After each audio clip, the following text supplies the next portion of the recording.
जो होना था सो हो गया। उसे ढूंढने के बजाय अगर तू कानून का सहारा ले तो ज्यादा अच्छा होगा। कम से कम उसको सजा तो मिलेगी। प्राची ने आशिमा के कंधे पर हाथ रखते हुए कहा। आशिमा की आंखों में हल्की सी नमी थी, मगर चेहरे पर एक विचित्र सी दृढ़ता दिखाई दे रही थी। क्या होगा और क्या नहीं होगा, इन सवालों के पचड़े में अगर पड़ो तो जिंदगी में कुछ भी नहीं किया जा सकता। मुझे बस उसकी तलाश करनी है, मैंने तय कर लिया है। आशिमा ने कुछ मजबूत स्वर में कहा। उसके हाथों में जो कागज थे वो उसकी मुट्ठी में भिंचते जा रहे थे। पर ढूंढेगी कहाँ और कैसे ढूंढेगी? क्या तू जानती है उसे? प्राची ने कुछ उलझन भरे स्वर में आशिमा ने अपने सिर को एक झटका दिया, मानो आंखों में आ रही उस नमी को झटक दिया हो जो आंसू की बूंद में बदलने वाली थी। जानती होती तो इतनी बातें नहीं करती, मगर हाँ, कुछ कुछ ऐसा है जिसके सहारे मैं शायद उस तक पहुंच सकती हूँ। बहुत ज्यादा कुछ नहीं है, लेकिन कुछ संकेत तो हैं ही मेरे पास। उनके सहारे ही उस तक पहुंच सकती हूँ। नहीं भी पहुंचूं, लेकिन उसकी परवाह नहीं है मुझे। इनफैक्ट अब किसी भी चीज की कोई परवाह नहीं है मुझे। कुछ लापरवाही भरे अंदाज में उत्तर दिया आशिमा ने। साहिल से तेरी बात हुई है इस बारे में? तूने उसे बताया है कुछ? प्राची ने कुछ सधे हुए स्वर में पूछा। नो, अभी उसे इस बारे में कुछ भी नहीं बताया है। तेरे अलावा अभी किसी को कुछ भी पता नहीं है। बस तुझे ही बताया है, और किसी को बताने की इच्छा भी नहीं है। हाँ, साहिल को शायद बताऊं। आशिमा ने कुछ सोचते हुए कहा। फिर उसे भी क्यों बताती है? जब किसी को नहीं बता रही है तो उसे भी मत बता। छोड़, रूटीन होने की कोशिश कर। प्राची ने कुछ समझाते हुए कहा। रूटीन? आशिमा ने कुछ तीखे स्वर में दोहराया इस शब्द को। मैं तेरी दोस्त हूँ, इसीलिए तेरा भला चाह रही हूँ। प्राची ने आशिमा के कंधे पर प्यार से हाथ रखते हुए कहा। अरे नहीं नहीं, मैंने अदरवाइज नहीं लिया। तेरा कहा कुछ भी अदरवाइज ले भी नहीं सकती हूँ मैं।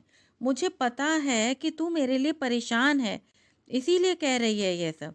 लेकिन प्राची, मैं अब ठान चुकी हूँ, नहीं करूँगी तो जिंदगी भर अपने अंदर इस छटपटाहट को लेकर ही जीऊंगी। आशिमा ने मुस्कुराने की कोशिश करते हुए कहा। ठीक है, लेकिन एक बात मेरी मान, साहिल को मत बता कुछ। वो शायद नहीं सहन कर पाएगा ये सब। वो क्या, कोई भी नहीं सहन कर सकता ये सब। तुझे जो कुछ भी करना हो कर ले, ढूंढ ले उसको जाकर, मगर साहिल को दूर रख इन सब से। प्राची ने समझाते हुए कहा। यह मेरा सबसे बड़ा सच है, और अगर साहिल मेरे इस सच को स्वीकार नहीं कर सकता तो फिर मुझे कैसे स्वीकार कर सकता है? आशिमा ने कुछ ठहरे हुए स्वर में कहा। तेरी जिद के आगे भला किसी की चलती है कुछ? तू वही करती है जो तुझे करना है। बट मैं तेरे साथ हूँ buddy. I am always with you. Don't feel alone in all this. कहते हुए प्राची का गला कुछ रुंध गया। ए डोंट क्राई। रोना तो मुझे चाहिए, लेकिन मैं नहीं रो रही हूँ। कहते हुए आशिमा ने प्राची को खींचकर अपने गले से लगा लिया। आई नो कि तू हमेशा मेरे साथ है। इनफैक्ट तेरे ही दम पर मैं इस लड़ाई में कूद रही हूँ। तू मेरी ताकत है। तू मत कमजोर हो, नहीं तो मैं कमजोर हो जाऊंगी। कहते हुए आशिमा प्राची की पीठ थपथपाने लगी। कमजोर नहीं हो रही हूँ, मुझे चिंता हो रही है तेरे और साहिल के रिलेशंस की। इतने सालों से तुम दोनों साथ रह रहे हो, और अब जब तुम दोनों का यह साथ किसी रिश्ते में बदलने को ही है, तब ये सब। मत बता साहिल को प्लीज। कहते हुए प्राची रो पड़ी। तू मुझसे जान मांग ले, अभी दे दूंगी, पर तू जो कह रही है वो प्रैक्टिकल नहीं है। वो एक झूठ मुझे पूरे जीवन परेशान करेगा, जीने नहीं देगा। तू आज की सोच रही है और मैं आने वाले कल की सोच रही हूँ। Please don't force me. मैं साहिल को जानती हूँ, मुझे विश्वास है कि वो मेरे साथ खड़ा होगा। आशिमा ने कुछ प्रेम भरे स्वर में कहा। प्राची ने भी कोई उत्तर नहीं दिया। वो उसी प्रकार से आशिमा के कंधे पर सिर रखे सिसकती रही। कॉलेज में साथ साथ पढ़ी प्राची और आशिमा कॉलेज के समय की ही पक्की सहेलियां हैं। पढ़ाई पूरी होने के बाद कैंपस सिलेक्शन से दोनों को एक ही कंपनी मिल गई और दोनों यहाँ जॉब के लिए आ गईं। शुरू के साल भर तो दोनों एक ही साथ रहती थी, लेकिन फिर आशिमा और कंपनी में ही साथ काम करने वाले साहिल के बीच कुछ समीकरण पैदा हो गए। कुछ समय बाद दोनों ने लिव इन में रहने का फैसला कर लिया। अब आशिमा साहिल के फ्लैट पर उसके साथ लिव इन में रहती है, लेकिन प्राची के साथ जिस फ्लैट में रहती थी उसमें भी उसका आधा सामान रखा है। आधा किराया भी वो देती है इस फ्लैट का। बल्कि आशिमा अपना बहुत ज़रूरी सामान ही साहिल के फ्लैट पर लेकर गई है, बाकी सब यहीं रखा है। जब जा रही थी तो खुद ही बोली थी कि क्या पता कितने दिन निपटी है साहिल के साथ मेरी। फिर सामान लेकर वापस आने से अच्छा है कि उतना ही सामान ले जाऊं जितना ज़रूरी है। साहिल कंपनी में सेल सेक्शन में है, इसलिए अधिकतर टूर पर बाहर रहता है। जब साहिल कंपनी के काम से कहीं बाहर टूर पर होता है तो आशिमा प्राची के साथ रहने आ जाती है, जैसे अभी आई हुई है। अभी आशिमा के घर वालों को पता नहीं है कि वो साहिल के साथ लिव इन में रह रही है। कभी घर से कोई आ जाता है तो वो प्राची के घर रहने आ जाती है। हालांकि घर वालों को साहिल के बारे में बताने में उसे कोई परेशानी नहीं है, लेकिन वो साहिल के साथ अपने रिश्तों को अभी और कुछ दिन देखकर कोई निर्णय लेना चाहती है। अभी भी दोनों फ्लैट की खिड़की के पास रखे पलंग यानी अपने फेवरेट सनसेट पॉइंट पर अपने अपने कॉफ़ी के मग लेकर बैठी हैं। कब तक आएगा साहिल टूर से? प्राची ने कुछ सहज होने की कोशिश करते हुए पूछा। शाम की हवा में उसके बाल उड़ रहे हैं, चेहरे पर आ रहे हैं। प्राची ने धीरे से उसके बालों को अपने हाथों में लिया और सहेज कर एक छोटा सा जूड़ा बना दिया। आशिमा धीरे से झुकी और प्राची की गोद में सिर रख दिया। प्राची ने उसे रोने दिया और बस वो उसके कंधे और सिर को सहलाती रही। आशिमा जो धीरे धीरे रो रही थी वह फूट फूट कर रोने लगी। प्राची ने उसे बाहों में भरा और अपने सीने से लगा लिया। आशिमा रोती रही, रोती रही, रोती रही। सूरज धीरे धीरे अस्त हो गया। शाम गहरा गई, अंधेरा हो गया और दोनों सहेलियां उसी प्रकार बैठी रहीं। अगले दिन साहिल आ गया और आशिमा साहिल के साथ उसके फ्लैट पर चली गई। रात के खाने के बाद आशिमा शार लेने चली गई और साहिल अपना लैपटॉप लेकर पलंग पर बैठ गया। सेल्स के रिकॉर्ड को अपडेट करने लगा। कुछ देर बाद आशिमा शार लेकर आई और आकर बालकनी में खड़ी हो गई। साहिल ने उसे एक बार देखा और कुछ देर देखता रहा। लैपटॉप को बंद कर उसने बैग में रख दिया। कुछ मुस्कुराता हुआ उसकी तरफ बढ़ा, जिस तरफ आशिमा खड़े थे। पास आकर उसने आशिमा को पीछे से ही गोद में भर लिया और उठाकर पलंग के पास आ गया। कुछ ही देर में कमरे में जलतरंग बज रहा था, जिसे साथ सुर में लाकर सितार और संतूर की ध्वनियां भी उत्पन्न हो रही थीं। साहिल थोड़ा एग्रेसिव है और जैसे जैसे समय बढ़ता है वैसे वैसे उसकी एग्रेसिवनेस बढ़ती जाती है। कभी कभी आशिमा को यह एग्रेसिवनेस असहज कर देती है। उसका मन होता है कि सेमल की रुई के फाहों की छुअन उसे सहला दे। यह जो सब कुछ हो रहा है यह बहुत मृदुल हो जाए, परों से भी ज़्यादा सॉफ्ट। किंतु साहिल इतना एग्रेसिव है कि वो आंधी की तरह गुजर जाता है। इस गुजरने में हर बार कुछ रेशे, कुछ तंतु घायल हो जाते हैं। क्या ज़रूरत है इस कठोर जकड़न की, इन नाखूनों की, टूटती हुई सांसों की गर्म थपकियों का उपयोग क्यों नहीं? सुनो, शायद तार सप्तक का सबसे ऊंचा सुर लगने ही वाला था जब आशिमा का स्वर गूंजा।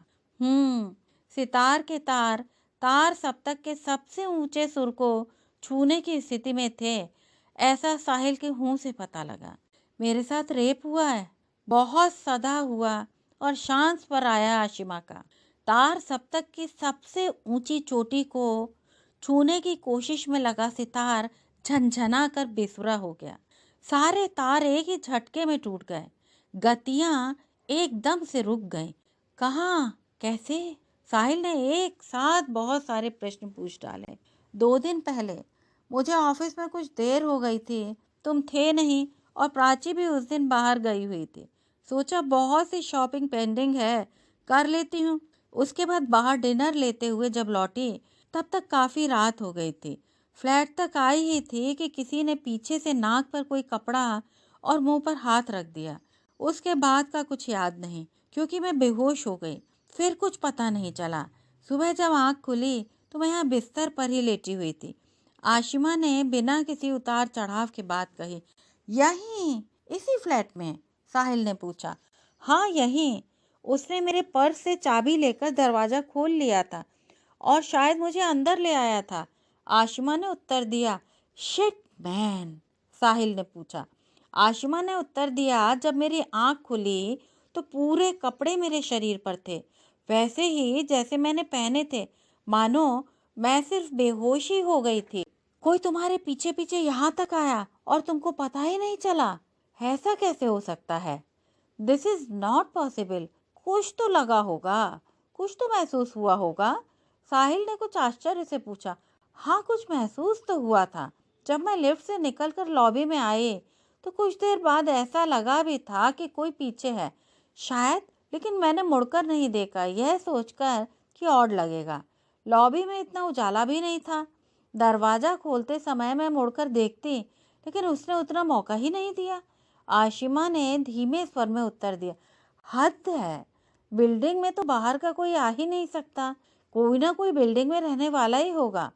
तुमने पुलिस को बताया क्या? कोई एफआईआर वगैरह? साहिल ने उठते हुए पूछा। उसके हाथ पलंग के आसपास बिखरे अपने कपड़ों को तलाश रहे थे। आशिमा बहुत ध्यान से साहिल की सारी गतिविधियों पर नजर रखे हुए थे। साहिल अपने कपड़े उठाकर पहनने लगा था। तार सप्तक का सबसे ऊंचा सुर लगने से पहले ही राग भंग हो गया था। नहीं, क्या बताती पुलिस को? किसका नाम बताती? कुछ भी तो पता नहीं था मुझे। और पुलिस भी क्या कर लेती? आशिमा ने कुछ ठंडे स्वर में कहा। थैंक गॉड, साहिल ने टी शर्ट को सीधा करके पहनते हुए कहा। मेरे रेप होने पर थैंक गॉड कर रहे हो तुम? आशिमा का स्वर बदला हुआ था। क्या मूर्खों जैसी बात कर रही हो? मैं तो इस बात पर थैंक गॉड कर रहा हूँ कि तुमने पुलिस को खबर नहीं की। बिना मतलब का झंझट होता। साहिल ने झुंझलाते हुए उत्तर दिया। This is my final decision. Ashima का चेहरा कठोर हो गया था। उसके चेहरे की नसें तन गई थी। गो टू हेल, कहता हुआ साहिल पैर पटकता हुआ दूसरे कमरे में चला गया। आशिमा उसी प्रकार बैठी उसी दरवाजे को देख रही थी जिसमें से होकर साहिल गया था। अगले दिन आशिमा ऑफिस से सीधे प्राची के घर चली गई। क्या हुआ आशु? प्राची ने कुछ प्यार से पूछा। वही जिसका तुझे डर था, आशिमा ने एक फीकी सी मुस्कुराहट के साथ उत्तर दिया। साहिल को बता दिया तूने? प्राची ने फिर पूछा। हाँ, बता दिया। बताना तो था, आशिमा ने उत्तर दिया। फिर? प्राची ने पूछा। वो भी चाहता है कि मैं इन पचड़ों में नहीं उलझूं, भूल जाऊं उन सबको और नॉर्मल हो जाऊं। जैसा तू सोचती है वैसा ही वो भी सोचता है, आशिमा ने उत्तर दिया। बट मैं कल रात भर सोचने के बाद तेरे पक्ष में हूँ। तू अगर उस व्यक्ति को ढूंढना चाहती है तो मैं तेरे साथ में हूँ। कोई तेरा साथ दे या ना दे, मैं तेरे साथ हूँ, ऑलवेज। प्राची ने आशिमा का हाथ अपने हाथ में लेकर उसे हल्के से दबाते हुए कहा। थैंक्स प्राची, तेरा साथ होना मेरे लिए बहुत मायने रखता है, आशिमा ने मुस्कुराते हुए कहा। शुरू कहाँ से करेगी तू? प्राची ने उसी प्रकार हाथ पकड़े हुए पूछा। हैं कुछ लोग जिन पर मुझे शक है, उनसे ही शुरू करना पड़ेगा, क्योंकि ये तो तय है कि कोई ना कोई इसी बिल्डिंग का बंदा है। बाहर का तो आ नहीं सकता। आता तो वॉचमैन के पास रिकॉर्ड होता उसका। एक चौथे माले पर रहने वाला रोहित है, दूसरा ग्राउंड फ्लोर पर रहने वाला सोनू। इनके अलावा ठीक पास के मतलब 2 फ्लैट्स छोड़कर एक लड़का है गौतम। मगर उसके बारे में तो साहिल ने एक बार बताया था कि वो तो गे है। उसे तो शक के दायरे में नहीं ला सकती, आशिमा ने कुछ सोचते हुए उत्तर दिया। ठीक है, प्राची ने कहा। वो तो मैं शुरू भी कर चुकी हूँ, लेकिन बस मुश्किल ये है कि उसके लिए वहीं रहना होगा, साहिल के घर पर। आशिमा ने कुछ सोचते हुए कहा। तो उसमें क्या है, चली जाना। वैसे भी वो आएगा ही तुझे लेने को। जिद मत करना, चली जाना। तेरा वहां जाना बहुत जरूरी है, प्राची ने समझाते हुए कहा। वो आएगा क्या? आशिमा ने पूछा। मर्द है, 10 बार आएगा, प्राची ने उत्तर दिया। तू चली जाना, लेकिन उसे पता मत चलने देना कि तू उस काम पर लगी हुई है। चुपचाप से काम करते रहना। वैसे भी उसका टूरिंग जॉब है, जब वो नहीं रहता है उस समय करना अपना काम, मुझे बुला लेना, प्राची ने कहा। चल कॉफ़ी बनाकर लाती हूँ, कहती हुई आशिमा उठकर अंदर चली गई। जब आशिमा कॉफ़ी बनाकर वापस लौटी तो देखा कि साहिल बैठा हुआ है प्राची के पास। पास में कुछ पॉलीथिन के कैरी बैग्स में पिज़्ज़ा वगैरह पैक किए हुए रखे हैं। अरे, मैं तो दूही मक लाई थी, चलो तुम भी पियो आकर, मैं अपने लिए बना लाती हूँ, कहते हुए आशिमा ने कॉफ़ी का एक मग साहिल की ओर और दूसरा प्राची की ओर बढ़ा दिया। अरे कोई ज़रूरत नहीं है बनाने की, एक मग और ले आ, 2 का 3 कर लेंगे, प्राची ने कुछ झिझकते हुए कहा। हाथ में कैरी बैग्स लेकर प्राची किचन की ओर जाने लगी। कुछ दूर जाकर रुकी और पलट कर बोली, और सुन, एवरीथिंग इज डिसाइडेड नाउ, तू कोई आर्ग्यू नहीं करेगी, हम दोनों तेरे भले के लिए कह रहे हैं कि जो हो चुका है उसे भूल जा। No further discussions on this topic, not with me and not with this sweet boy, समझी? प्राची ने कुछ निर्णयात्मक स्वर में कहा। आशिमा ने कोई उत्तर नहीं दिया, बस मुस्कुरा कर रह गई। 3 दिन बाद जब साहिल टूर पर गया तो आशिमा ने अपने स्तर पर तहकीकात शुरू की। उसने प्राची को साहिल के फ्लैट पर ही बुला लिया था।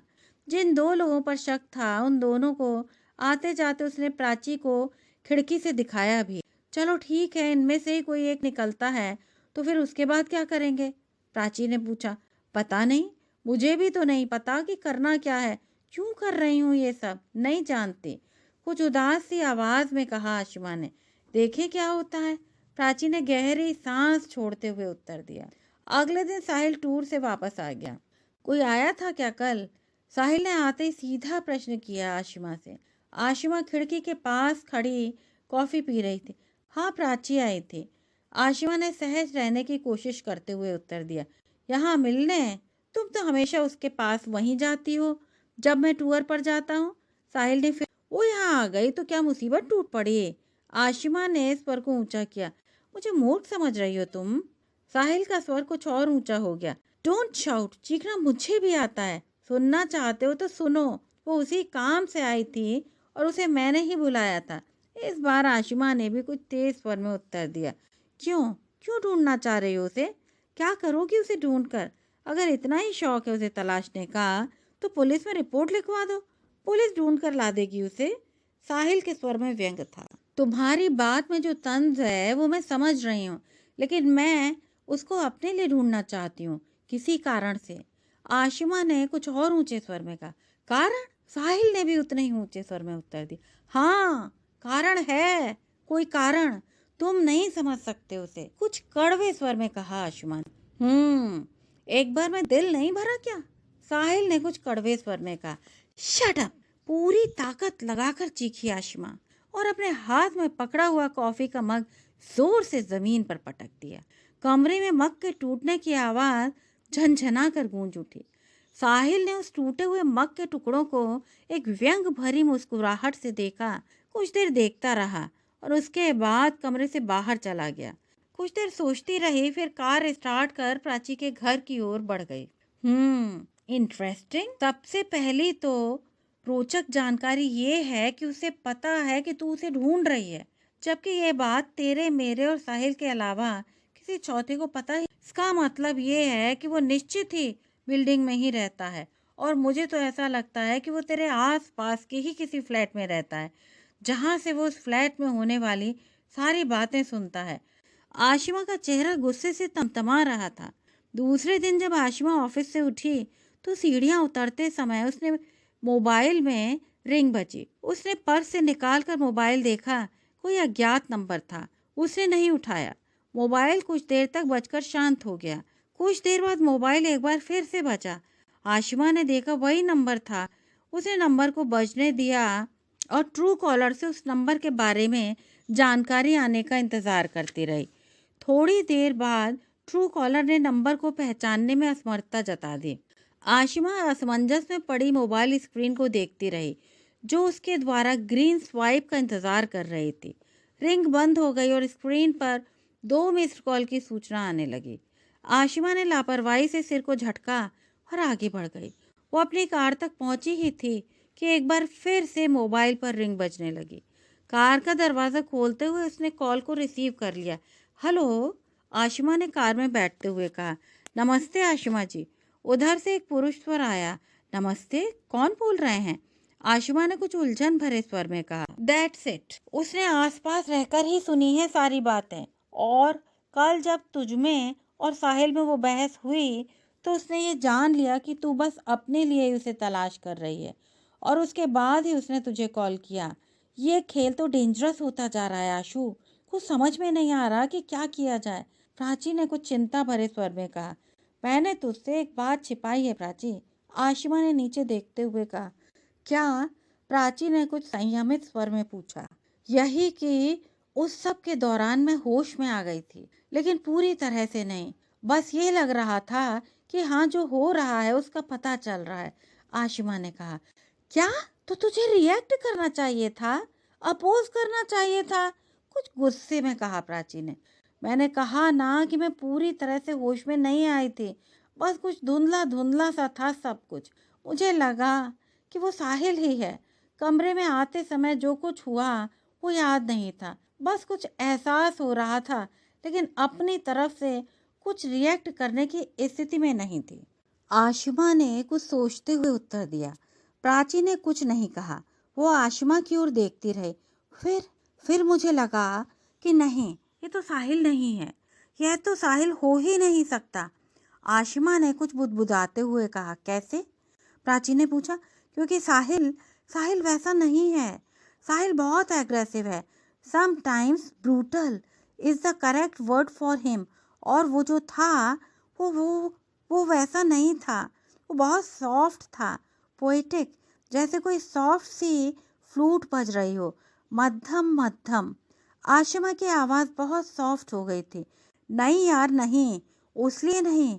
पता नहीं क्यों, पता नहीं, I don't know, but not for that purpose, no. Ashima कुछ तय नहीं कर पा रही थी उसे क्या कहना। मुझे भी नहीं पता, मुझे नहीं पता वाई, कहते हुए आशिमा प्राची से लिपट गई और सिसकने लगी। प्राची उसकी पीठ पर हाथ फिराने लगी। तू अपने मोबाइल पर कॉल रिकॉर्डर डाल ले। अगली बार जब उसका कॉल आए तो रिकॉर्ड करना, मैं सुनूंगी। शायद कोई सिरा पकड़ में आए। प्राची ने आशिमा की पीठ थपकते हुए कहा। अगले दिन आशिमा ने ऑफिस में बैठे बैठे दिन में कई बार उस मोबाइल नंबर को ट्राई किया, लेकिन हर बार वही बंद होने की सूचना आती रही। आशिमा का किसी भी काम में मन नहीं लगा। एक अजीब तरह की बेचैनी उसे पूरे दिन होती रही। कौन है वो? 2 कदम की दूरी पर ही तो खड़ा है। चाहे तो अभी पुलिस की मदद लेकर नंबर को ट्रेस करवा ले और पहुंच जाए उस तक, लेकिन नहीं, पुलिस नहीं। शाम को जब वो ऑफिस से घर लौट रही थी तो मोबाइल बज उठा। आशिमा ने कार को साइड से लगाया और पर्स खोलकर तेजी के साथ मोबाइल को निकाला। वही नंबर था। हेलो, आशिमा ने कुछ अटकते हुए कहा। नमस्ते आशिमा जी, मैंने आपसे कहा था कि मैं आपको अपनी कहानी सुनाना चाहता हूँ। कल तो आप नाराज थी, क्या आज सुना सकता हूँ? उधर से बहुत ही संयम स्वर आया। कौन हो यार, और अब क्या चाहते हो? आशिमा ने कुछ झल्लाहट से उससे कहा। कुछ नहीं, कुछ भी नहीं। आप यह मत सोचिए कि मैं किसी और कारण से कॉल कर रहा हूँ। अगर आपको ऐसा लगता है तो मैं ये कॉल बंद कर देता हूँ। यकीन मानिए, ऐसा कोई इरादा नहीं है कि आपको परेशान करूँ। वैसे ही मेरे कारण आप परेशान हैं। उधर से उतना ही संतुलित स्वर आया। आशिमा को एकदम से कोई भी उत्तर देते नहीं बना। मैं अपनी तरफ से कोई सफाई नहीं देना चाहता, जो कुछ हुआ उसे जस्टिफाई भी नहीं करना चाहता, लेकिन बस ये कि मैं आपको बहुत, कहते कहते उस तरफ की आवाज रुक गई। क्या बहुत? आशिमा ने रूखे स्वर में पूछा। आप उस पर विश्वास नहीं करेंगी, करना भी नहीं चाहिए। उस सब के बाद तो बिल्कुल भी नहीं, लेकिन सच्चाई यही है कि मैं मैं बहुत शिद्दत के साथ आपको प्रेम करता हूँ। कुछ अटकते हुए स्वर में आया उस तरफ से। इस शब्द को जुबान पर लाने की हिम्मत कैसे हुई तुम्हारी? How dare you! पता भी है प्रेम क्या होता है? आशिमा एकदम से भड़क उठी। और प्रेम में वो सब किया जाता है जो तुमने किया? क्या किया मैंने? उधर से आवाज आई। क्या किया? तुम नहीं जानते तुमने क्या किया? मेरे मुंह से सुनना चाहते हो? आशिमा ने लगभग चीखते हुए कहा। चिल्लाइए मत आशिमा जी, मैं आपको परेशान नहीं करना चाहता। यदि आपको मेरे कॉल से परेशानी हो रही है, तो मैं कॉल काट देता हूँ और फिर कभी आपको कॉल नहीं करूँगा, कभी नहीं। उधर से एक उदास सा सुर आया। आशिमा को लगा कि अगर अभी ये कॉल कट गया और हमेशा के लिए कट गया, तो यह राज राज ही रह जाएगा। इसलिए उसने अपने को संयत किया और कहा, बताइए, आप क्या बताना चाहते हैं मुझे? क्या आपको सचमुच लगता है कि मैंने आपके साथ रेप किया? उधर से झिझकते हुए कहा गया। जो कुछ किया वो क्या प्रेम था? आशिमा ने भरसक अपने आप को संयत रखने का प्रयास किया, लेकिन आवाज में तल्खी आ ही गई। मैं उस घटना को जस्टिफाई नहीं कर रहा हूँ, किंतु क्या अगली सुबह आपके शरीर ने भी आपको यही उत्तर दिया था कि आपके साथ रेप हुआ है? उधर से आवाज आई। क्या अजीब सी बातें कर रहे हैं आप, बेसिर पैर के। क्या उत्तर दूं भला इन बातों का? आशिमा ने कुछ गुस्से में कहा। मैं समझा नहीं पा रहा हूँ शायद, या शायद मेरे पास सारी बातें खुलकर कहने के लिए शब्द और शायद हिम्मत ही नहीं है। पर आप ये जान लें कि मैं आपसे बहुत बहुत प्रेम करता हूँ, करता रहूँगा। इतना कहने के बाद उस तरफ से कॉल काट दिया गया। आशिमा ने हलो हलो किया, फिर मोबाइल को देखा तो कॉल कट चुका था। उसने तुरंत कॉल बैक किया, लेकिन नंबर एक बार फिर से बंद आ रहा था। कुछ गुस्से में उसने मोबाइल को पास की सीट पर फेंक दिया और कार को स्टार्ट कर आगे बढ़ गई। वो तुझे प्रेम करता है, ये तो वो कह रहा है। वो जो कुछ कर रहा है उसे हम प्रेम कैसे कह सकते हैं? ये खतरनाक इस्टेब्लिशमेंट होगा, वेरी डेंजरस। डेंजरस भी और गलत भी, very wrong, absolute wrong. Prachi ने मोबाइल पर पूरा कन्वर्सेशन सुनने के बाद कुछ समझाने के अंदाजे में कहा। आशिमा ने कोई उत्तर नहीं दिया। वो गोद में रखे हुए कुशन के कवर पर लगे कांच के छोटे से टुकड़े पर उंगलियां फिराती रही। क्या तू भी उससे? प्राची ने धीरे से पूछा। वॉट रविच यार, तू ऐसा कैसे पूछ सकती है? आशिमा ने कुछ झुंझला कर पूछा। इसका मतलब नहीं, प्राची ने फिर पूछा। पता नहीं यार, मुझे भी कुछ नहीं पता, कुछ भी नहीं पता, कुछ समझ नहीं पड़ रहा मुझे। शायद नहीं, या शायद हाँ। आशिमा ने कुछ बुदबुदाते हुए। तू बड़े अजीब तरीके से सोच रही है आशु, प्राची ने कुछ अपनेपन से कहा। सुनिए, हेलो। आशिमा बोलती ही रह गई। कुछ देर तक वो अपने मोबाइल के स्क्रीन को देखती रही, फिर उसने नंबर को रीडायल किया। उधर से नंबर के बंद होने की सूचना आई। आशिमा ने झुंझला कर मोबाइल को सामने पटक दिया। वही जिसे आप ढूंढ रही हैं। किसी धमाके की तरह यह स्वर आया दूसरी तरफ से। कार को स्टार्ट करते हुए आशिमा के हाथ रुक गए। क्या? लगभग चीखते हुए आशिमा ने कहा। फिर कुछ संभल कर आसपास देखा कि कोई है तो नहीं। जी मैं वही हूँ। सबसे पहले तो मैं आपसे माफ़ी मांगना चाहता हूँ उस रात के लिए। बिना कोई दूसरा स्पष्टीकरण दिए हुए उस रात ने मेरी ज़िंदगी को ख़त्म कर दिया है। उधर से आवाज़ आई। आपकी ज़िंदगी को? Are you joking? पहले ये बताइए, आप बोल कौन रहे हैं और कहाँ से बोल रहे हैं? आशिमा ने गुस्से से पूछा। मैंने आपको कॉल किया है आशिमा जी। अब आपके लिए मेरा पता लगाना आसान है। फिर भी मैं कुछ दिनों की मोहलत चाहता हूँ, ताकि मैं आपको अपने बारे में बता सकूँ। वरना तो आप अभी इस नंबर को ट्रेस करवा कर मुझ तक पहुँच सकती हैं। उधर से कुछ संयमित और शांत स्वर आया। इसके बाद 2 दिन तक आशिमा के पास कॉल नहीं आया। 2 दिन तक हर कॉल पर वो उत्सुकता से मोबाइल उठाती थी कि शायद वही हो, लेकिन हर बार कोई और निकलता था। उसकी मनोदशा बड़ी अजीब सी हो रही थी। उसे लग रहा था कि इससे अच्छी स्थिति तो वो थी जब उस व्यक्ति का कॉल नहीं आया था। शायद 1-2 दिन में वो उसकी तलाश बंद भी कर देती। साहिल 2 दिनों के लिए एक बार फिर टूर पर गया हुआ था। मुझे आपके बारे में जानने में कोई दिलचस्पी नहीं है। हाँ, बस ये जानना है कि आप हैं कौन, कहाँ रहते हैं, और वो भी केवल अपने लिए। आशिमा ने कुछ बहुत ही रूखे स्वर में उत्तर दिया। 2 दिनों में आशिमा ने अपना सारा सामान पैक कर ऑफिस जाते जाते प्राची के यहाँ छोड़ दिया। केवल रोज का उतना ही सामान बचा रखा था जितना लेकर तुरंत निकलने में आसानी हो। जी मैं आपको सब बता दूंगा, अपने बारे में पूरी बात बता दूंगा। बस जरा सा समय, थोड़ी सी मोहलत चाह। कहाँ रहता हूँ इसका अनुमान तो है आपको। कौन हूँ ये बताने के लिए मुझे थोड़ी हिम्मत चाहिए। 1-2 बार आपसे बात हो जाएगी तो शायद अपने बारे में बता सकूं। उधर से कुछ अनुनय भरा स्वर आया। किस लिए? जब मैं कह चुकी हूँ कि मुझे आपसे कोई बात करनी ही नहीं है, तो किस बात का समय? बस मुझे आप अपना परिचय दे दें, नहीं तो मुझे मजबूरी में इस नंबर की जानकारी पुलिस से निकलवानी पड़ेगी। आशिमा ने गुर्राते हुए कहा। उसके लिए आप स्वतंत्र हैं आशिमा जी। अभी आप गुस्से में हैं, मैं आपको बाद में कॉल करता हूँ। उधर से आवाज़ आई और कॉल डिस्कनेक्ट हो गया।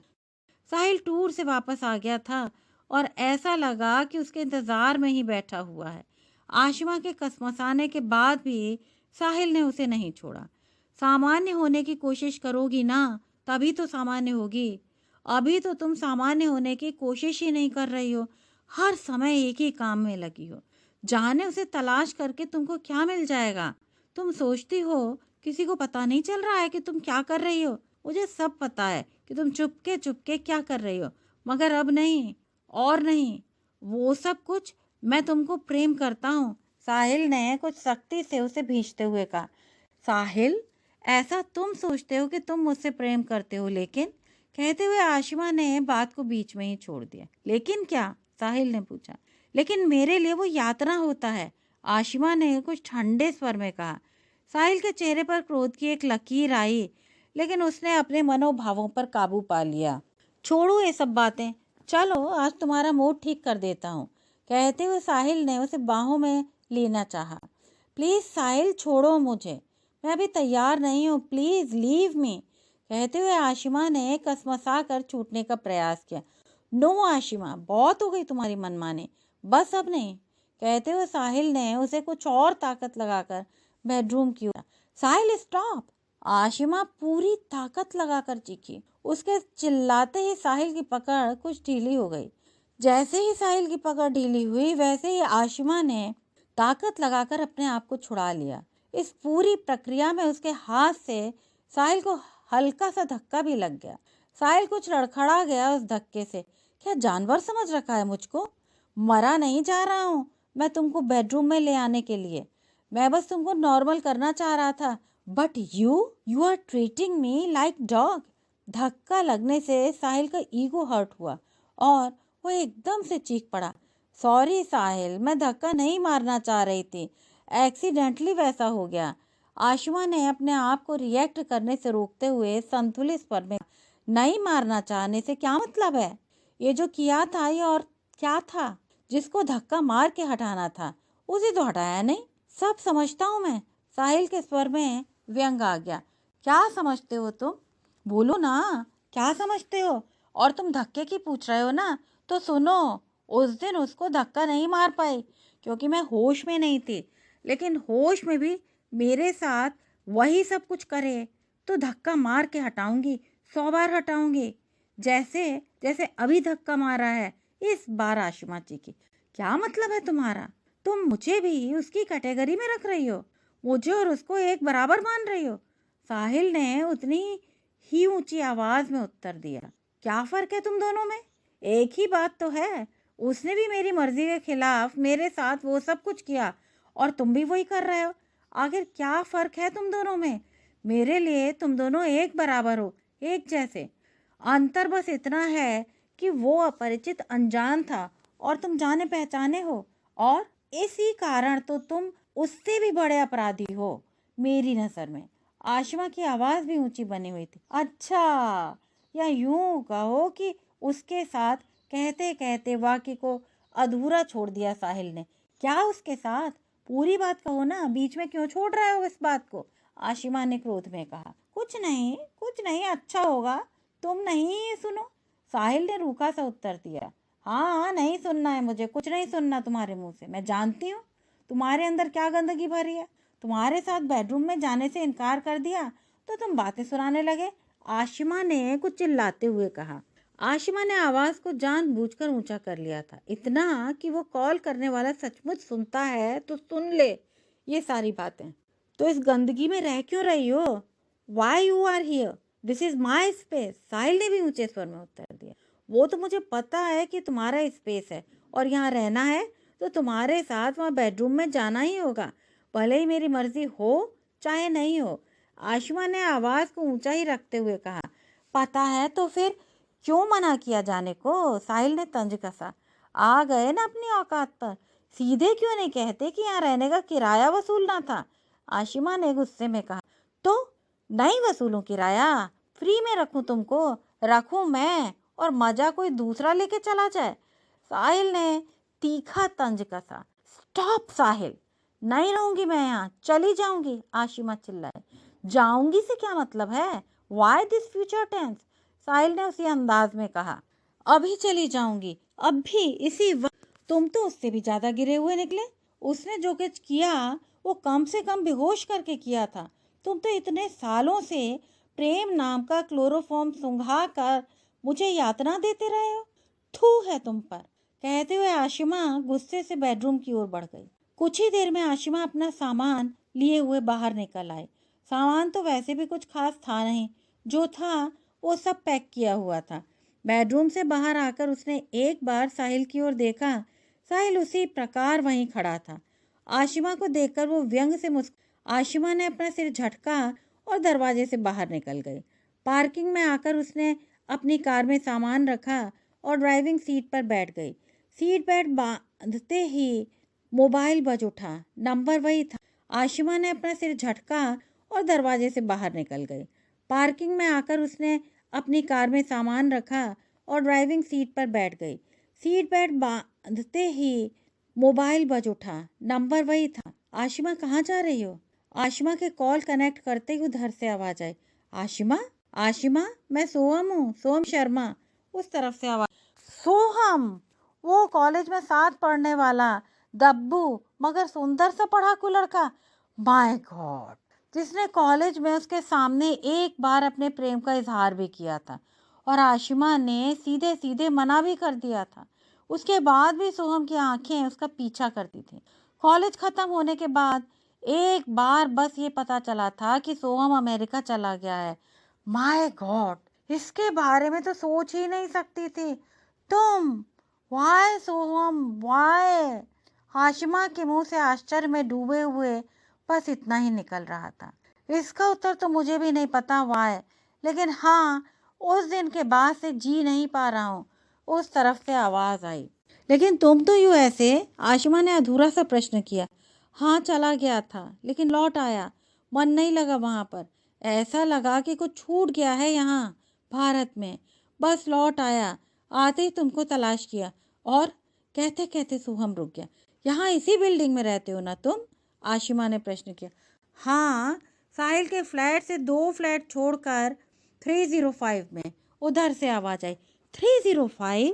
उसमें तो गौतम रहता है, आशिमा ने आश्चर्य से पूछा। हाँ, बस उसके ही यहाँ पेइंग गेस्ट के रूप में रहता हूँ, सोहम ने कहा। पर गौतम तो गे? आशिमा ने प्रश्न किया। हाँ, गौतम वही है। उसे मैंने उसी तरीके से मैनिपुलेट किया है। कैसे किया, क्या किया, वो सब बताने का कोई मतलब नहीं है। बस यह समझ लो कि बहुत दिनों से इस काम पर लगा था। गौतम से फ्रेंडशिप की, फिर उसी के थ्रू वहां तक पहुंचा। तुमसे आमना सामना न हो इस बात की पूरी कोशिश करता रहा, क्योंकि मैं तुम्हारे बारे में जानना चाहता था, तुम्हारे और साहिल के बारे में, सोहम ने कहा। लेकिन वो सब क्यों किया? वाई सोहम, वाई? आशिमा ने बात काटी। मुझे भी इस प्रश्न का उत्तर नहीं पता। मैं वो सब कुछ करना भी नहीं चाहता था। मैं तो बस तुम्हें प्रेम करना चाहता था, केवल और केवल प्रेम, एक पूरी रात भर प्रेम। लेकिन मेरे शरीर ने मेरे साथ छल किया, मुझे धोखा दे दिया। जब वो सब कुछ हो गया तो ऐसा लगा कि नहीं, इस सब के लिए तो नहीं लौटा था मैं अमेरिका से। कुछ और था जिसकी तलाश थी मुझे, कुछ और। लेकिन अभी तुमने कहा ना साहिल से तुमको उसका प्रेम तुम्हें यातना लगता है। मैं यातना नहीं देना चाहता था, प्रेम ही देना चाहता था, चाहता हूँ। तुम रुको, मैं वही पार्किंग में आ रहा हूँ। उधर से आवाज आए। नहीं सोहम, अब। आशिमा, यातना तुम भोग चुकी, मैं प्रेम देना चाहता हूँ, सिर्फ और सिर्फ प्रेम। उधर से आवाज आए। नहीं सोहम, अब कोई मतलब नहीं है आने का, मैं जा रही हूँ। And don't try to follow me, कहते हुए आशिमा ने कॉल काट दी। कॉल डिस्कनेक्ट कर उसने स्क्रीन पर देखा तो एक एसएमएस प्राप्त होने की सूचना आ रही थी। उसने कार को स्टार्ट करते हुए मैसेज बॉक्स खोला। साहिल का मैसेज था। Go to hell you bitch. Ashima को लगा मानो कार स्टार्ट करने के दौरान स्पार्क प्लग से लपकी इग्निशन की चिंगारी उसके पैरों से होते हुए दिमाग में पहुंच गई है। पूरा शरीर सुलग उठा उसका। वह कुछ देर तक उसी प्रकार बैठी रही। साहिल के भेजे हुए अंग्रेजी के उन 5 शब्दों ने उसके पूरे वजूद को हिलाकर रख दिया था। Come down, I am waiting. ये कहानी बस यहीं तक। यदि आपको पंकज सुबीर की यह कहानी अच्छी लगी हो तो कृपया चैनल को लाइक, शेयर और सब्सक्राइब अवश्य करें।